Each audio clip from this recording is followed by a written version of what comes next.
ॐ ऐं ह्रीं श्रीं श्रीमात्रे नमः। ॐ ऐं ह्रीं श्रीं श्रीमहाराज्ञै नमः।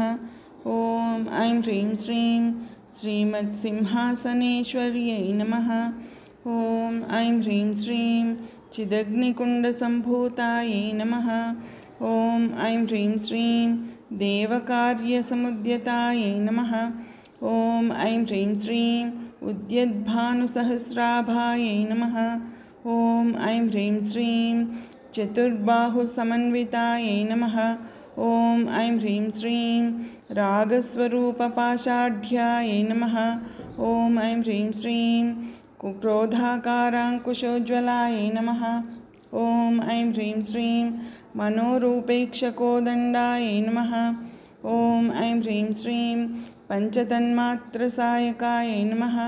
ॐ ऐं ह्रीं श्रीं निजारुणप्रभापूरमज्जद्ब्रह्माण्डमण्डलायै नमः। ॐ ऐं ह्रीं श्रीं चम्पकाशोकपुन्नागसौगन्धिकलसत्कचायै नमः। ॐ ऐं ह्रीं श्रीं कुरुविन्दमणिश्रेणीकनत्कोटीरमण्डितायै नमः। ॐ ऐं ह्रीं श्रीं अष्टमीचन्द्रविभ्राजदलिकस्थलशोभितायै नमः। ॐ ऐं ह्रीं श्रीं मुखचन्द्रकलङ्काभमृगनाभिविशेषकायै नमः। ॐ ऐं ह्रीं श्रीं वदनस्मरमाङ्गल्यगृहतोरणचिल्लिकायै नमः। ॐ ऐं ह्रीं श्रीं वक्त्रलक्ष्मीपरीवाहचलन्मीनाभलोचनायै नमः।